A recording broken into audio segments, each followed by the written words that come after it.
Yes, ma'am. वालेकुम अस्सलाम। Yes ma'am. Okay.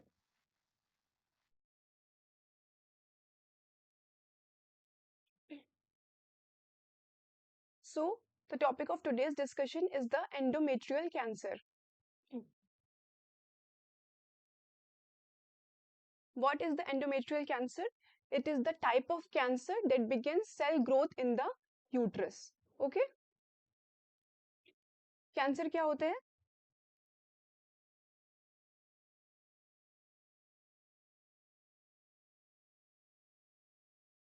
Cancer is the abnormal growth of any cell. तो अगर uterine cell properly abnormal growth करते हैं या अनप्रॉपर ग्रोथ होता है तो उसको हम कैंसर कहते हैं. एंडोमेट्रियल कैंसर में आता है. मोस्ट कॉमन जो एज ग्रुप होता है इसमें 55 टू 65 एज ईयर्स के होते हैं. मोस्टली इसमें ओल्डर पीपल ज्यादा इन्वॉल्व होते हैं. Okay okay? इसका क्लिनिकल फीचर्स में आता है abnormal uterine bleeding, that is the post menopausal bleeding which is the most specific symptom. Okay, तो स्पेसिफिक सिम्टम क्या है इसका? Post menopausal bleeding is the specific symptom, but the most common symptom is the irregular menses. Okay, तो most common symptom of the endometrial cancer is the irregular menses. Okay, but the specific symptom is post menopausal bleeding. तो clinical features में क्या है? Abnormal uterine bleeding which can be like irregular और post menopausal. irregular menstrual bleeding is the most common symptom and postmenopausal bleeding is the specific symptom. Next symptom होता है pain in hypogastric and iliac region which is known as the Simpson's pain. What is Simpson's pain? Simpson's pain is the pain in hypogastric or iliac region. Next symptom is the hydorrhea. Hydorrhea क्या होता है? Hydorrhea is the water like discharge. Okay, watery discharge. तो endometrial cancer क्या होता है? It is a type of cancer that begins the cell growth in the uterus. Age group आपने याद रखना है. एज ग्रुप इसमें कौन से इन्वॉल्व होते हैं? मोस्टली पोस्ट मेनोपॉजल वुमेन इसमें इन्वॉल्व होती हैं. क्लिनिकल फीचर्स में एबनॉर्मल यूट्राइन ब्लीडिंग, इसमें irregular menses is the most common symptom and post menopausal bleeding is the specific symptom. Other symptom क्या होते हैं? पेन इन हाइपोगैस्ट्रिक और iliac region which is known as the Simpson's pain. तो Simpson's pain आपको पता होना चाहिए.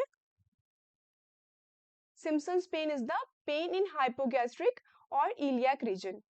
Next symptom is the hydrorrhoea. Hydrorrhoea क्या होता है? It is a water like discharge. Typical feature of cancers are absent. Typical feature of cancer क्या होता है? एनीवन?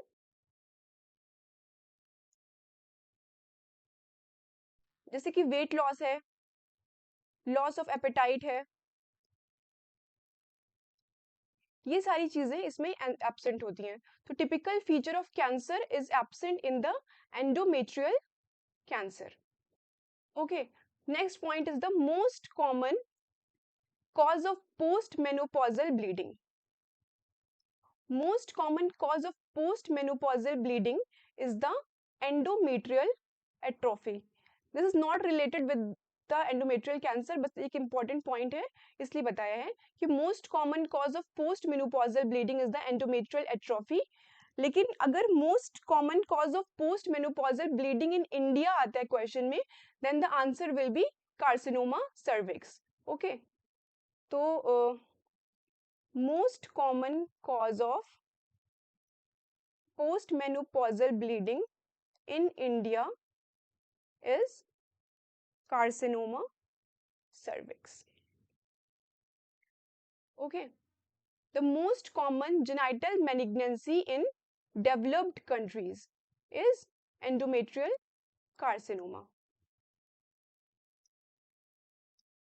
अब इसके इन्वेस्टिगेशंस क्या होंगे? सबसे अगर we are suspecting endometrial carcinoma तो सबसे पहले हम करवाएंगे अल्ट्रासाउंड. यूएसजी. यूएसजी में क्या मिलेगा? अगर कोई प्री मेनोपॉजल वुमेन है या पोस्ट मेनोपॉजल वुमेन है तो यूएसजी में इसकी हम एंडोमेट्रियल थिकनेस देखेंगे. If the endometrial thickness is increased more than 4 mm in post menopause. Okay, if the endometrial thickness is increased to more than 4 mm in postmenopausal and more than 12 mm in premenopausal, then we can suspect endometrial carcinoma. Okay, then what is the screening test? The screening test, the best test or the screening test is the endometrial biopsy. Endometrial biopsy किस instrument से करते हैं? एक instrument है Vabra and pipelle aspirator. Okay, Vabra and pipelle aspirator. तो endometrial biopsy is done through the Vabra and pipelle aspirator. एक gun like instrument होता है ऐसे करके, इससे करते हैं endometrial biopsy. But the gold standard is the hysteroscopic fractional curettage. ऐसा क्यों होता है? सपोज हमने ये हमारा यूट्रस है, हमने सब यहाँ पे इसके पोस्टीरियर वॉल पे कार्सिनोमा था, लेकिन हमने क्या किया? एंडोमेट्रियल बायोप्सी एंटीरियर वॉल से ले ली. ओके, तो इसलिए this is not like the best test, but इसलिए गोल्ड स्टैंडर्ड टेस्ट जो होता है वो हिस्ट्रोस्कोपिक फ्रैक्शनल क्यूरेटाज होता है. इसमें क्या करते हैं? 7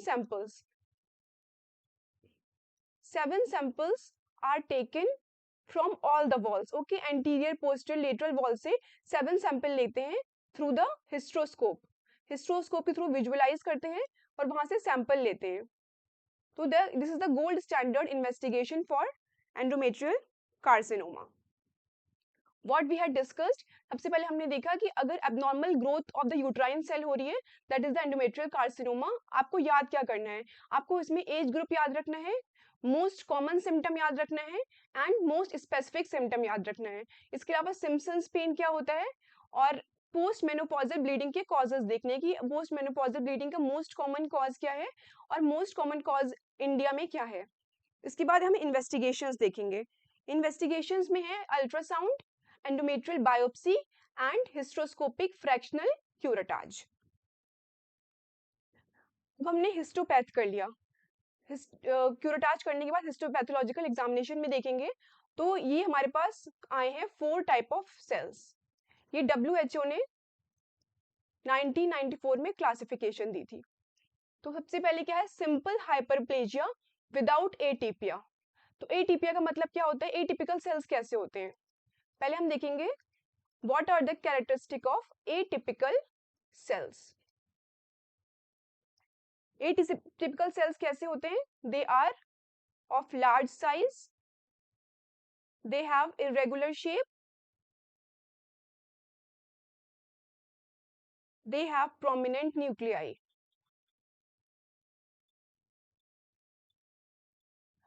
तो हिस्टोपैथोलॉजिकल एग्जामिनेशन के बाद जो फर्स्ट आता है that is simple hyperplasia without atypia, like without neoplastic involvement.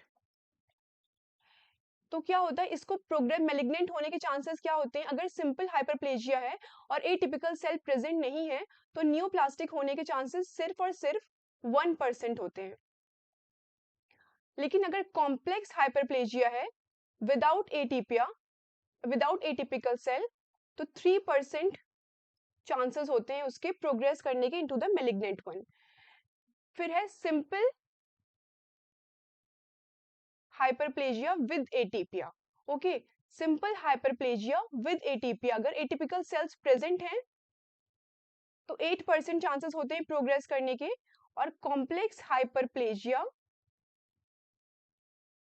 With atypia then 29 to 30% chances होते हैं प्रोग्रेस करने के in the malignant one. Okay, ये आपको समझ आया कि हिस्टोपैथ एग्जामिनेशन के बाद क्या देखते हैं? WHO ने 1994 में क्लासिफिकेशन किया था. तो 4 टाइप के सेल्स आ सकते हैं: simple hyperplasia, complex hyperplasia without atypia और simple hyperplasia and complex hyperplasia with atypia. Okay, am I clear? आवाज आ रही है आप लोगों को? Yes ma'am. Okay okay. अब सिंपल हाइपरप्लेजिया क्या होता है? Basically hello, simple hyperplasia consist of glands that are mildly crowded. Okay, तो सिंपल हाइपरप्लेजिया में जो ग्लैंड्स होते हैं they are mildly crowded. Okay, और इसके अलावा they are frequently dilated, cystically dilated with only occasional out pouching. इनमें जो ग्लैंड्स प्रेजेंट होते हैं सिंपल हाइपरप्लेजिया में दे आर माइल्डली क्राउडेड, और जो आउट पाउचिंग होती है वो बहुत कम होती है. लेकिन जो कॉम्प्लेक्स हाइपरप्लेजिया होता है इसमें glands are very much crowded. Okay, and जो ग्लैंड्स होते हैं वो बहुत ज्यादा डिसऑर्गेनाइज्ड होते हैं. ओके,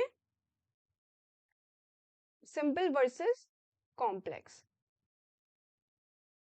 इसमें सिंपल में glands are mildly crowded and complex में glands are crowded and cells are very disorganized. अब मैनेजमेंट क्या होगा? मैनेजमेंट ऑफ, अगर एटिपिकल सेल्स प्रेजेंट एब्सेंट हैं तो सिर्फ हाइपरप्लेजिया हो रहा है, then we can give the medroxyprogesterone acetate. Medroxyprogesterone acetate basically stabilizes the endometrium. Okay, or if atypical cells are present then we can do surgery. Surgery में क्या होता है, अगर एज लेस देन 45 है तो बाइलेटरल साल्पेंजियोउफेक्टमी नहीं करना. ओके, बाइ हिस्टेक्टमी तो कर सकते हैं. Late me rub this first.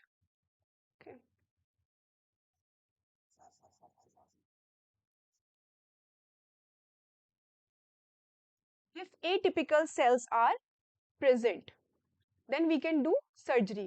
Surgery में क्या करेंगे, हिस्टेक्टमी. हिस्टेक्टमी करने के बाद आपके पास दो चॉइसेस हैं कि बाइलेटरल साल्पेंजियोउफेक्टमी करना है या नहीं करना. तो this depends on the age. अगर एज लेस देन 45 है then bilateral salpingiouprectomy is not preferred, and if age is more than 45 then we can do bilateral salpingiouprectomy. Okay,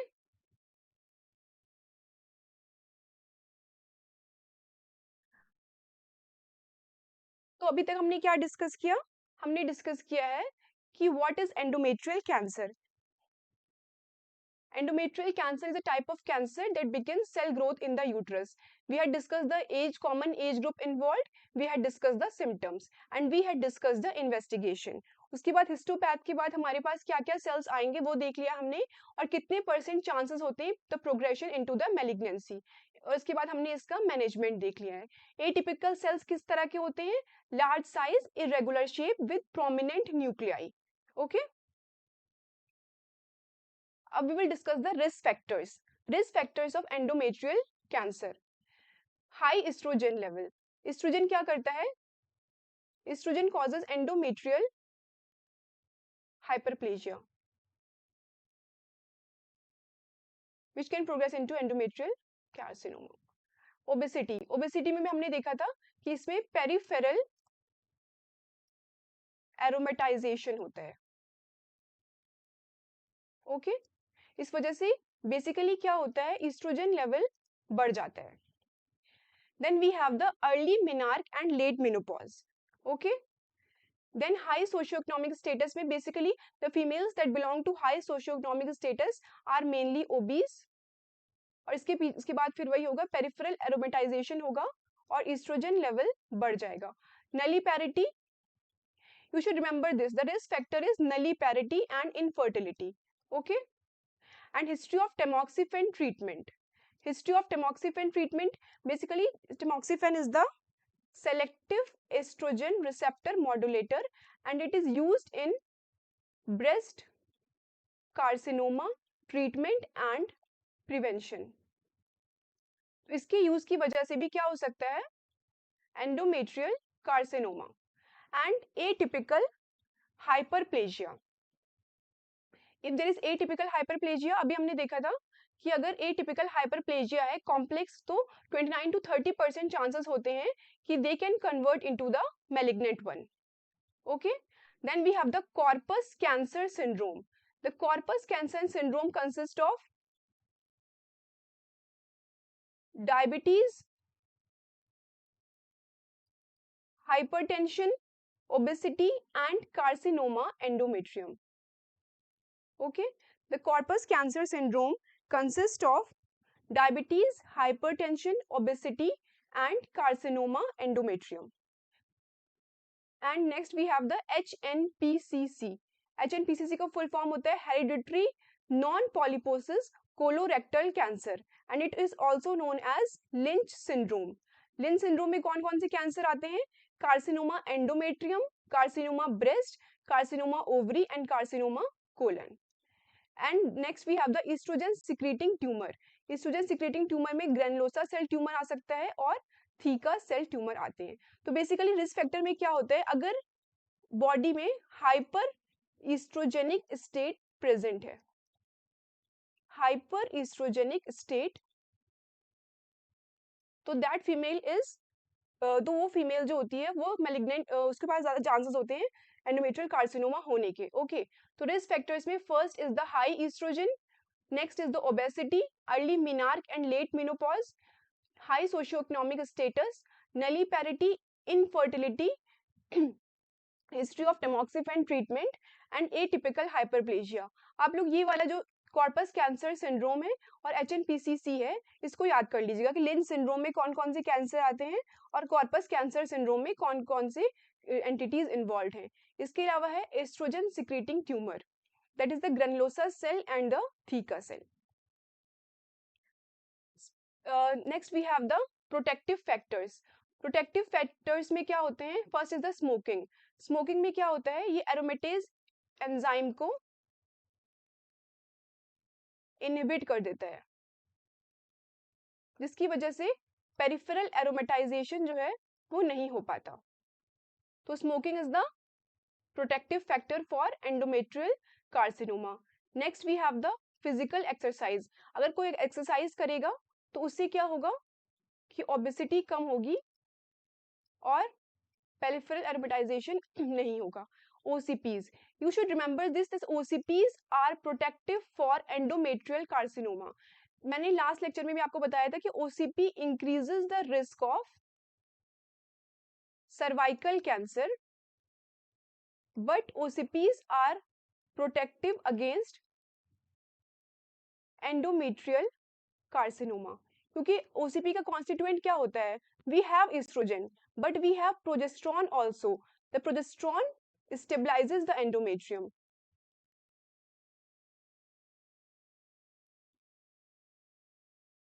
okay, तो प्रोटेक्टिव फैक्टर्स में आता है smoking, physical exercise and OCPs.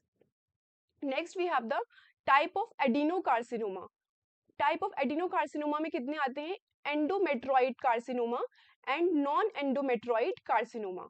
Basically जो endometrioid carcinoma होता है, it is present when in young and perimenopausal women. Okay, and non endometrioid carcinoma is present in older women and basically post menopausal. Endometrioid carcinoma is present with endometrial hyperplasia and they have favorable prognosis. They are low grade, मतलब ये ज़्यादा जल्दी progress नहीं करते हैं and they have favorable prognosis and they are slow growing. And non-endometrioid carcinoma have high grade. Basically ये बहुत जल्दी progress करते हैं into malignant one. Prognosis of endometrioid carcinoma is good and non-endometrioid carcinoma is poor. तो adenocarcinoma के types कितने हो गए? Endometrioid and non endometrioid. This is important that most common route and site of spread of the endometrial carcinoma is the direct one to the vagina. Okay, तो most common route, sorry,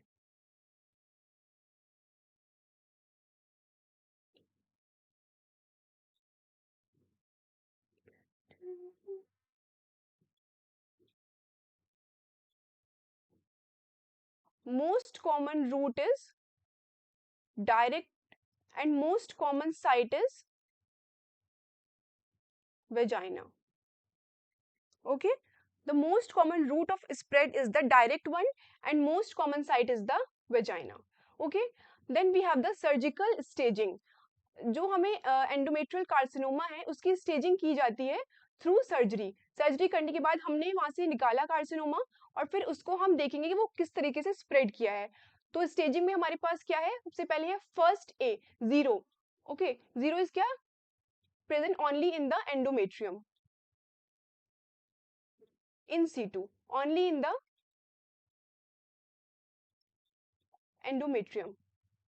इसमें इसका treatment क्या है, total abdominal hysterectomy. Total abdominal hysterectomy. First, let me rub this.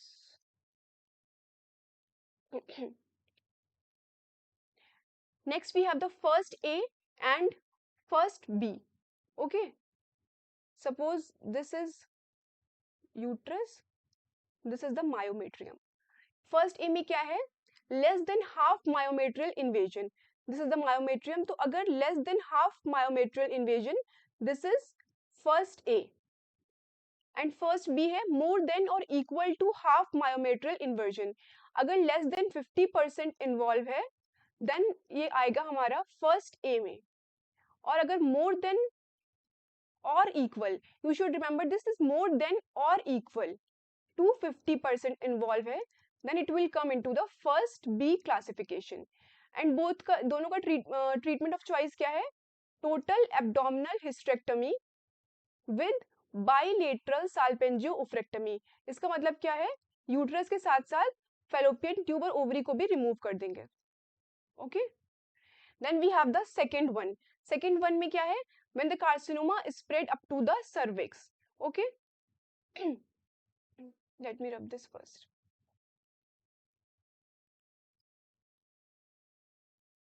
This is the uterus, this is the cervix. अगर endometrial carcinoma पूरा cervix तक spread कर जाता है तो ये हमारा आता है सेकेंड स्टेजिंग में. ओके, थर्ड ए में क्या है, if the carcinoma spread up to the serosa, adnexa and peritoneum. Okay,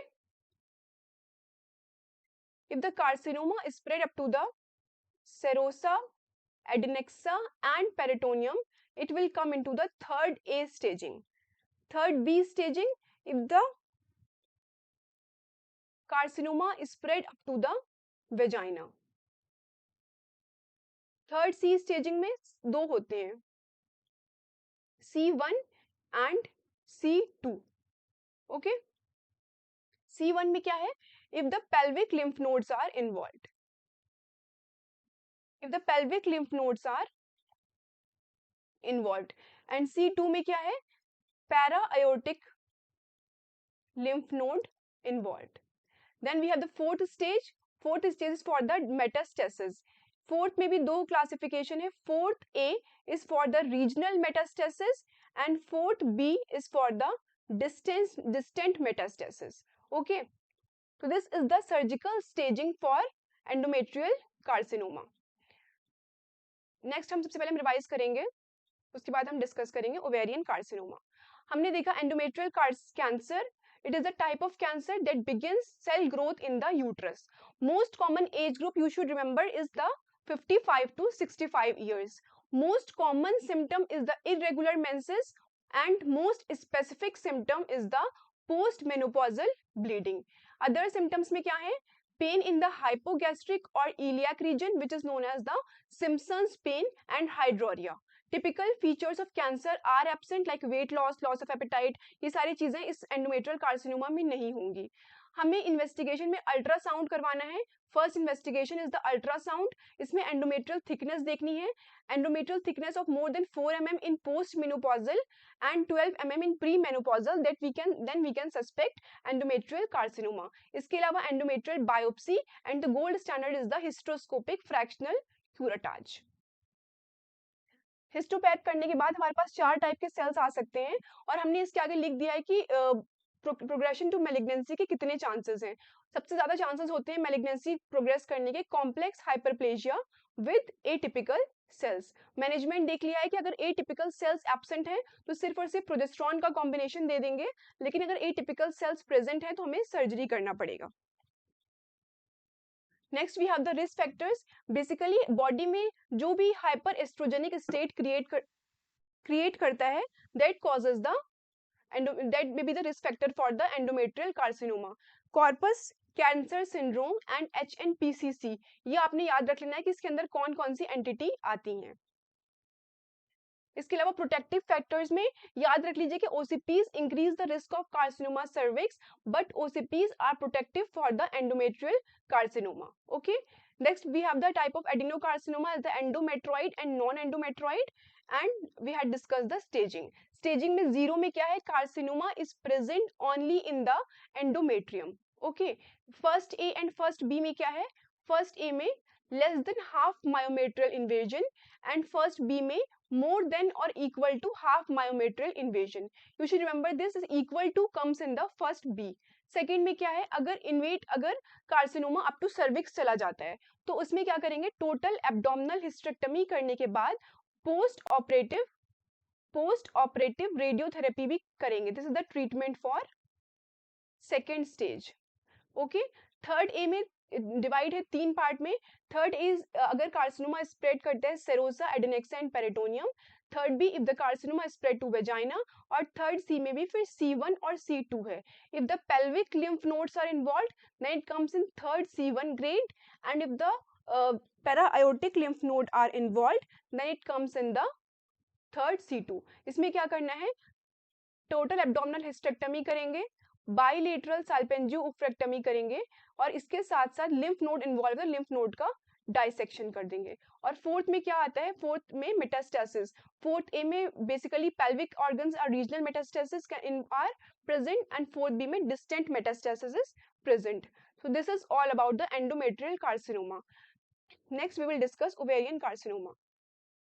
Ovarian tumor. सबसे पहले हम देखेंगे non neoplastic ovarian cyst. Okay, ovarian functional masses और the non neoplastic ovarian cyst. Okay, cyst किसको बोलते हैं, if the follicle size is more than 3 it is known as the cyst. Most common type of cyst is the follicular cyst. Most common type of cyst present in the ovary is the follicular cyst. Others are the corpus luteal cyst, which can resolve spontaneously, or basically they rupture most commonly. Okay, तो अगर question आता है most common cyst that rupture, तो हमारा answer होगा corpus luteal cyst. And the theca luteal cyst क्यों होती है, because of the high level of HCG. HCG hormone है, इसकी वजह से होती है हमारे पास theca luteal cyst. Theca luteal cyst is present basically in multi fetal pregnancy and molar pregnancy. Okay, तो हमारे पास फर्स्ट है ovarian functional masses and non neoplastic ovarian cyst. इसमें हमने तीन चीजें देखी हैं, follicular cyst, corpus luteal cyst and the theca luteal cyst. तो theca luteal cyst is basically present in the multifetal pregnancy और the molar pregnancy. And the corpus luteal cyst में दो चीजें इंपॉर्टेंट हैं जो आपको याद रखनी है, that basically it resolve spontaneously and it is the most common cyst that rupture, and the most common non neoplastic ovarian cyst which is present in the ovary is the follicular cyst. Next we have the risk factors. Risk factors क्या है, basically क्या इसके risk factors में, if there is more stress on the ovary और if there is extra years of ovarian function. Okay, most common cause क्या है, मोर ovulation, nulliparity and infertility, early menarche and late menopause, obesity, PCOS, asbestos exposure and ovulation inducing agent. इसके अलावा BRCA1 and 2 gene, this is the genetic factor. Genetic risk factor is presence of BRCA1 and 2 gene and HNPCC. HNPCC हमने अभी पीछे देखा है कि इसमें कौन कौन से कैंसर्स होते हैं। फिर हमारे पास है प्रोटेक्टिव फैक्टर्स। तो रिस्क फैक्टर्स में क्या है, if there is more stress on the ovary और if there is extra years of ovarian function. Okay, जैसे अर्ली मेनार्क और मेनोपॉज में, इसमें क्या होगा, there is extra years of ovarian function. Okay, ये सारे हाइपर एस्ट्रोजेनिक स्टेट है। पीसीओएस में एस्ट्रोन प्रेजेंट होता है। ओबेसिटी में हमने देखा एस्ट्रोजन ज्यादा है। ओवुलेशन इंड्यूसिंग एजेंट, जैसे हमने कोई भी क्लोमिफेन साइट्रेट वगैरह दी है, तो this causes the stress on the ovary. Okay, तो they are the risk factors for the ovarian tumour. Protective factors में क्या है, first is the OCP. OCP पे हमने देख लिया।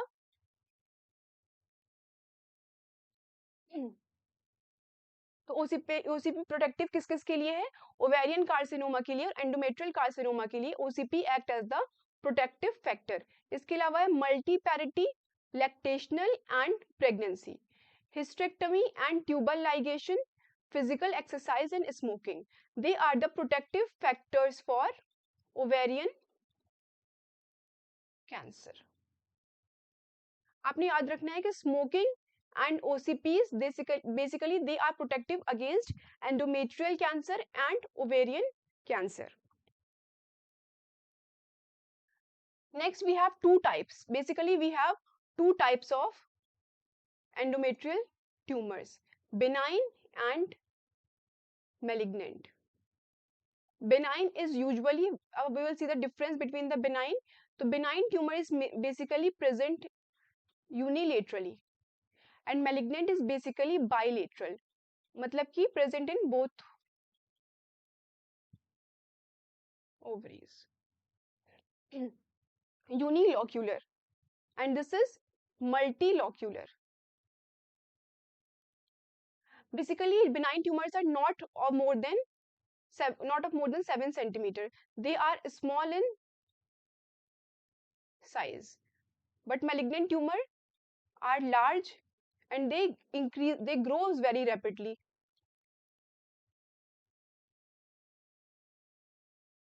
Benign tumors are cystic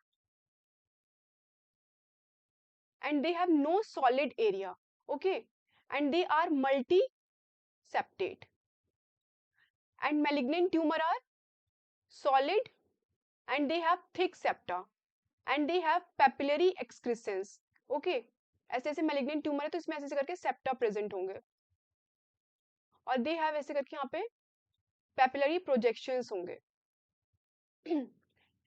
And in benign tumor they have no papillary projection.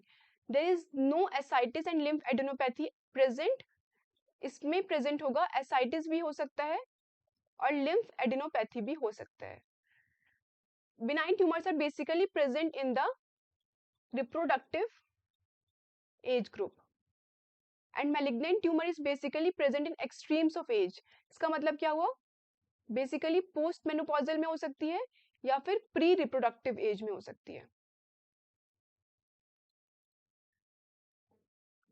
Benign tumors are associated with pain and they have peripheral vascularity. We will see the type of tumors, type of ovarian tumors. Suppose this is the ovary, यहाँ पे germ cell, ये this is the germ cell, this is the stroma. So if the cancer cell arises from the epithelial lining, या फिर कहाँ से arise हो सकता है cancer cell? From the germ cell and from the stroma. तो इस हिसाब से इसको डिवाइड किया गया है. First is the epithelial cell carcinoma, which is the most common one, present in 80 to 90%. Then we have the germ cell carcinoma, which is present in 10% of individuals. And then we have the sex cord stromal cell carcinoma, which is basically divided into sex cord and stromal cell.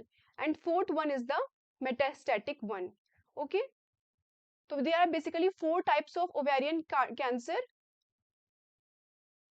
First is the epithelial cell, second one is the germ cell, third one is the sex cord stromal cell, and fourth one is the metastatic tumors. Okay, इसके बाद फिर इसके भी different different parts हैं। तो first epithelial cell में हमारे पास 5 type के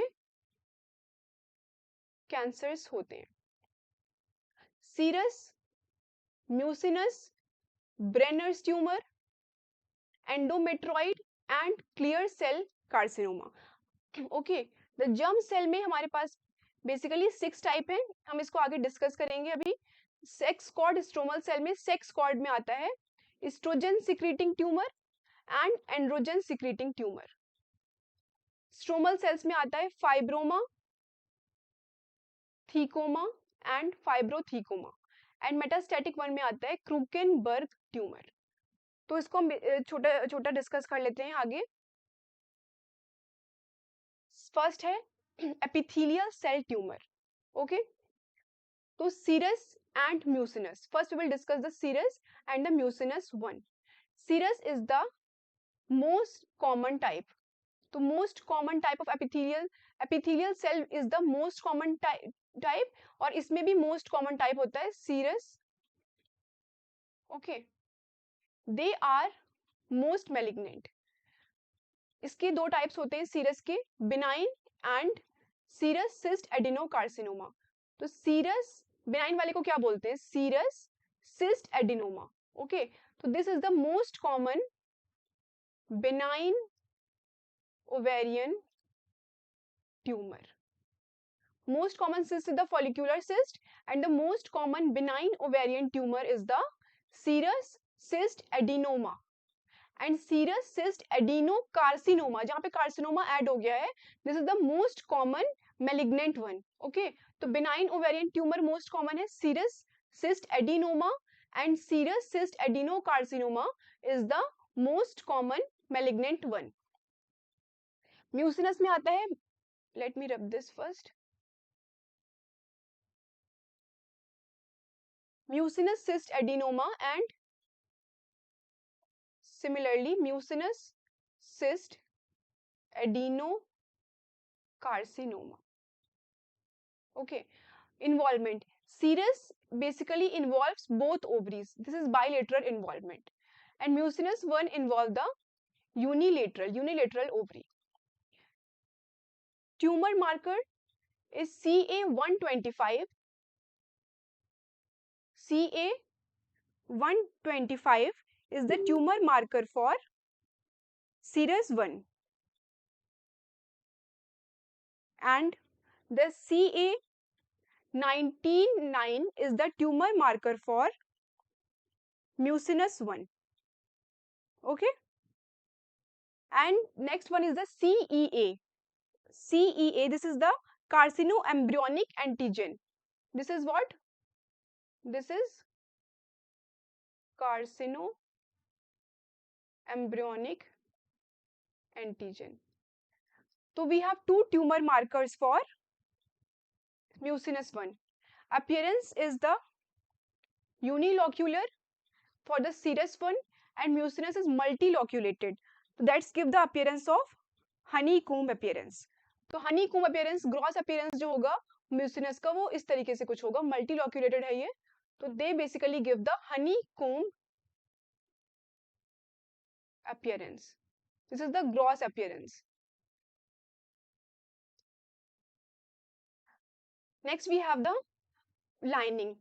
The serous one, जो lining होती है serous cell carcinoma के around, they resemble the fallopian tube lining.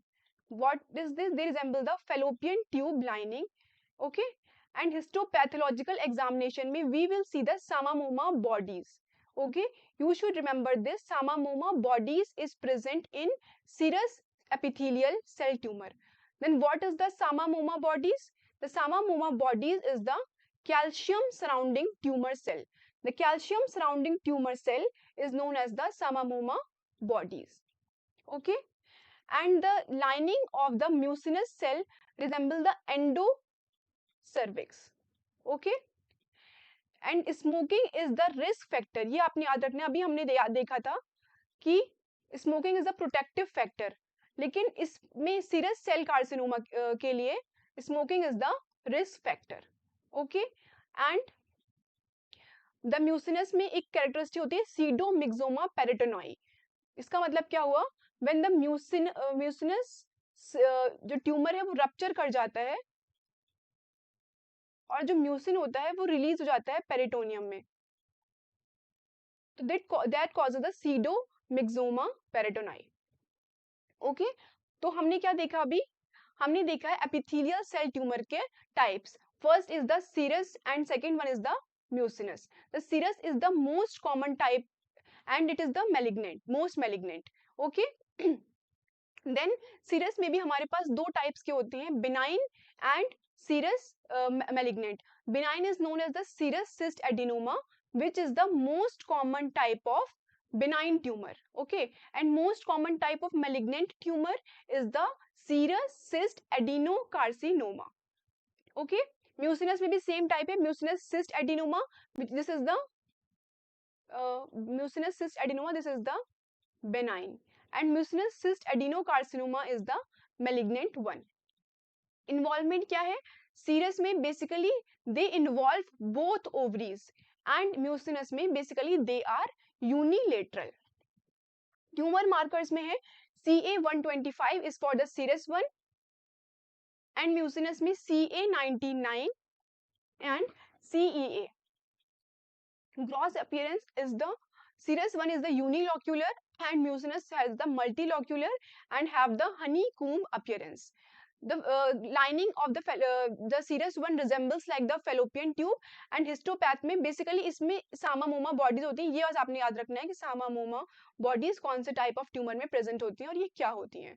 They are the calcium surrounding the tumor cell. Okay, and smoking is the risk factor for the serous type of carcinoma. Next we have the Brenner's tumour. Okay, Brenner's tumour में क्या है, they are encapsulated.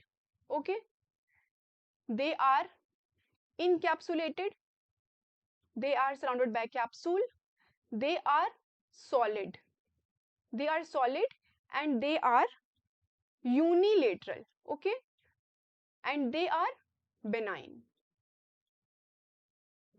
and consistency कैसी होती है इसकी, consistency is rubbery. Histopath examination में क्या मिलेगा आपको, Walthard cell nest with coffee bean nuclei. Coffee bean nuclei अभी हम आगे देखेंगे, एक और ट्यूमर के साथ प्रेजेंट होती है, basically this the granulosa cell के साथ भी होती है. तो coffee bean nuclei is present in the Brenner's tumour and they have the Walthard cell nest type of appearance. Epithelium is transitional. Okay, तो एपिथेलियम जो होता है इसका किससे रिजेंबल करता है, बेसिकली यूरोथेलियम. ठीक है, and it is associated with pseudo Meigs syndrome. हमने लेक्चर्स में डिस्कस कर लिया कि सीडोमीक सिंड्रोम में क्या क्या चीजें होती हैं. सीडोमीक में ब्रेनर्स ट्यूमर है, एसाइटिस है एंड प्लूरल इफ्यूजन है.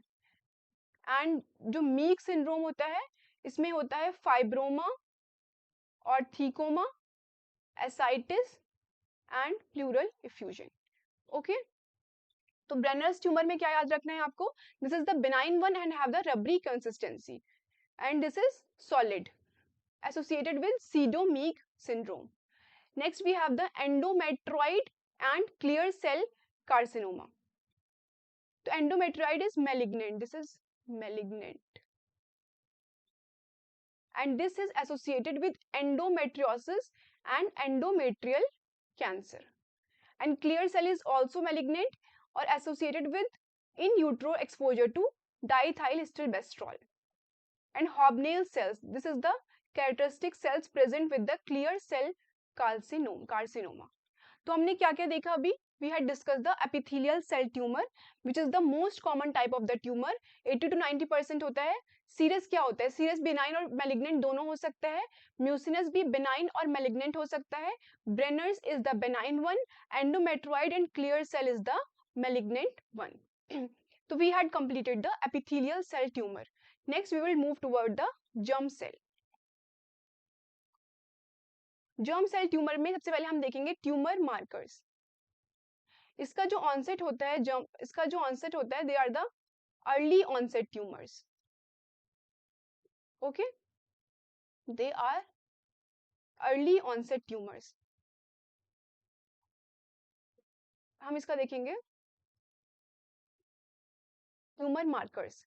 तो ट्यूमर मार्कर्स हैं डिसजर्मिनोमा के LDH and HCG, yolk sac का है AFP and LDH, and embryonal का है AFP एंड HCG। LDH वाला जो होता है वो सब में प्रेजेंट होता है एक्सेप्ट कोरियोकार्सिनोमा। कोरियोकार्सिनोमा में क्या होता है? HCG। Tumour marker is HCG in the choriocarcinoma and embryonal cancer. सबसे पहले हम लेते हैं डर्मोइड सिस्ट। डर्मोइड सिस्ट को क्या बोलते हैं? It is also known as the mature cystic teratoma. Okay, it is known as the mature cystic teratoma and it is the benign one.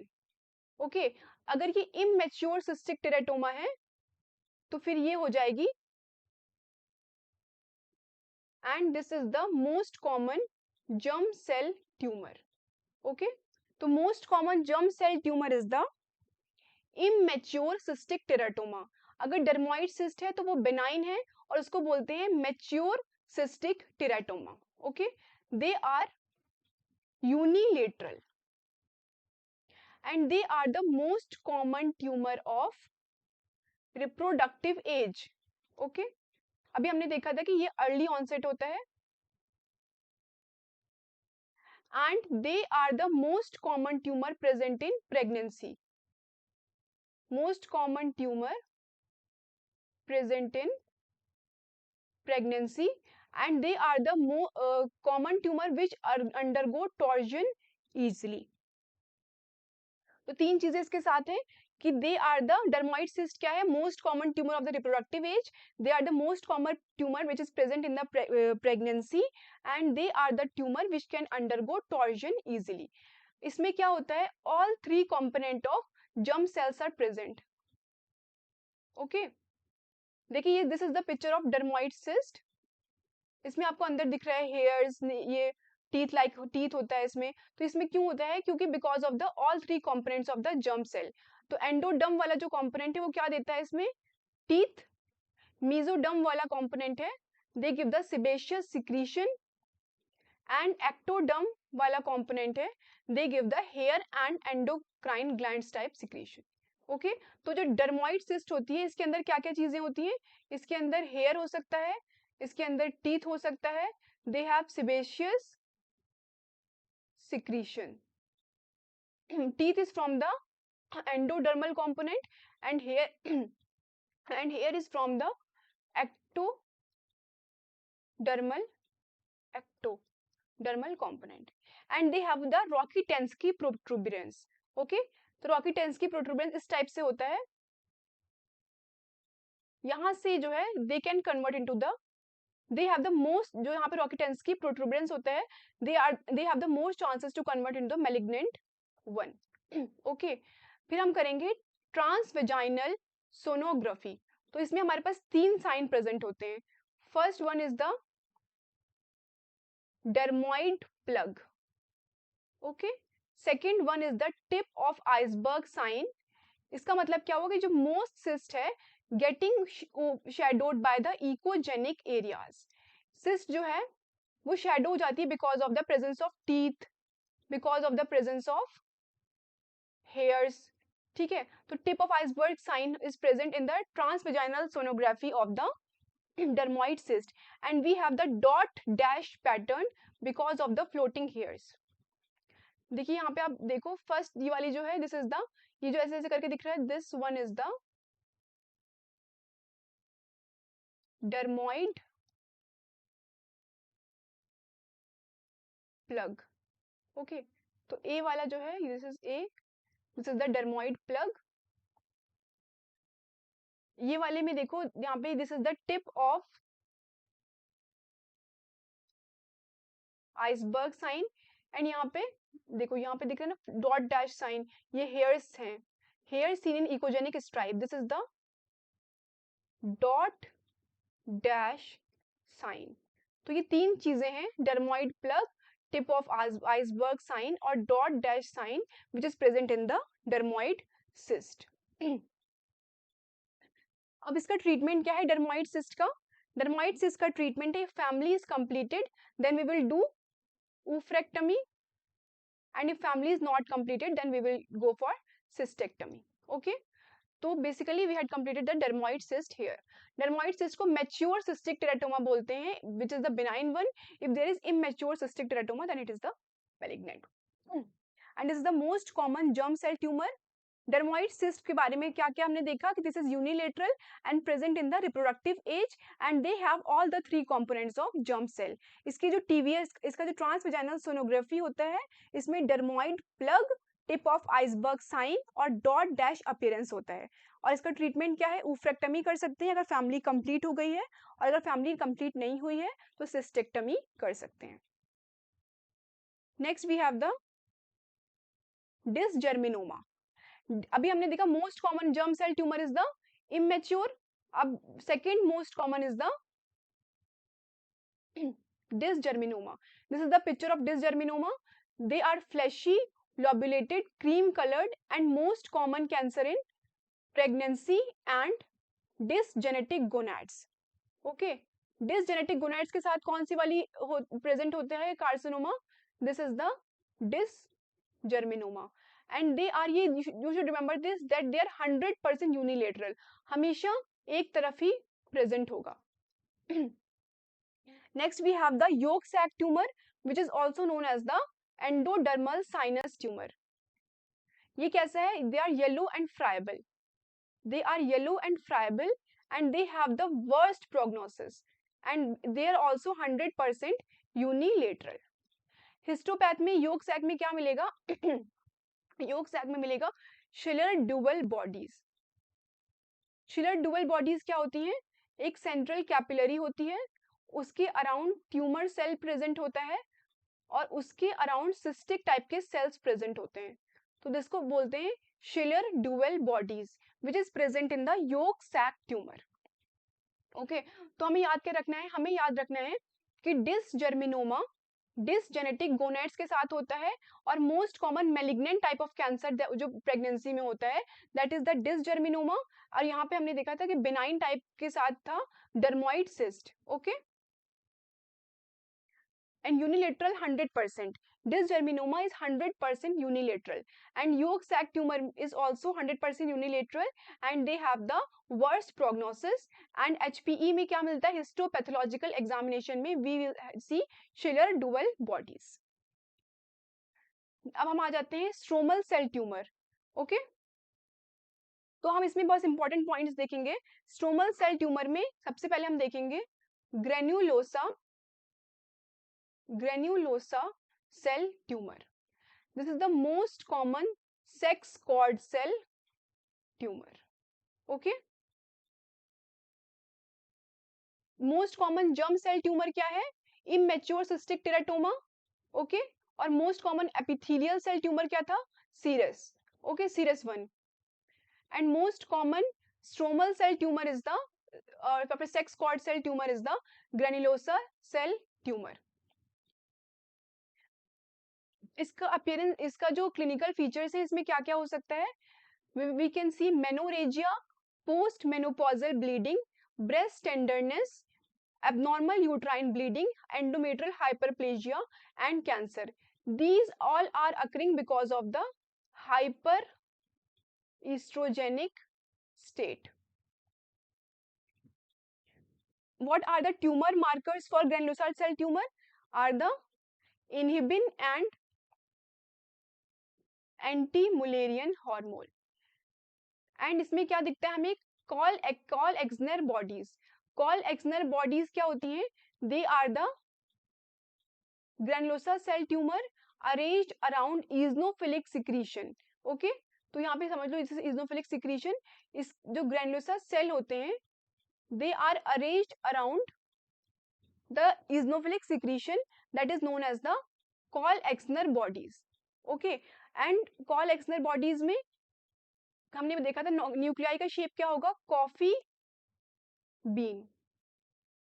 Okay, then we have the fibroma. Okay, fibroma किस में आता है? कौन से वाले type में आता है? This is the stromal cell. तो सेक्स कॉर्ड स्ट्रोमल सेल में जो सेक्स कॉर्ड ट्यूमर है इसमें बस मैंने एक डिस्कस किया है, that is the granulosa cell, और स्ट्रोमल सेल में we will discuss only the fibroma. Okay, fibroma क्या है? Fibroma is the unilateral benign. आपको क्या क्या याद रखना है इसमें? इसमें बस एक चीज याद रखना है, this is the unilateral benign and associated with Meigs syndrome. Okay, the fourth part of the tumor is the Krukenberg tumor, which is the metastatic tumor. Okay, ये कहाँ से आता है क्रूकेनबर्ग ट्यूमर? क्रूकेनबर्ग ट्यूमर बेसिकली दूसरे ऑर्गन से, जैसे gastric cancer है, वहां से मेटास्टाइज करके ये आ सकता है हमारी ओवरी में, या फिर ब्रेस्ट कैंसर के में है किसी को तो वहां से मेटास्टाइज करके ये आ सकता है ओवरी में। और किसके साथ आता है? Through which route? Through the retrograde lymphatics. Okay, so they follow the route of the lymph nodes, lymphatics. Okay, they are bilateral and they have, in histopathological examination, what we will see? We will see the signet ring cell appearance. Okay, तो Krukenberg tumor is the metastatic tumor and ये कहाँ से metastasize करता है? From the gastric cancer और from the breast cancer, and through which route? Through the retrograde lymphatics. They are basically bilateral and we can, in histopathological examination, we can see signet ring cell. This is the last slide. अब इसमें भी हम surgical staging करेंगे। Okay, अब surgical staging में सबसे पहले हम देखेंगे स्टेज 1। स्टेज 1 में 1A एंड 1B है। तो स्टेज 1 में क्या होता है? सिर्फ ओवरी या फेलोपियन ट्यूब इन्वॉल्व है। Sorry, first A, first B and first C है। ओके, तो ओवरी या फेलोपियन ट्यूब इन्वॉल्व है। तो स्टेज 1 में है 1A। ए में याद कर लो एक, ए इज फॉर एक। ओके, तो एक ओवरी या एक फेलोपियन ट्यूब इन्वॉल्व है। Okay, B is for both ovaries और बोथ फेलोपियन ट्यूब इन्वॉल्व है।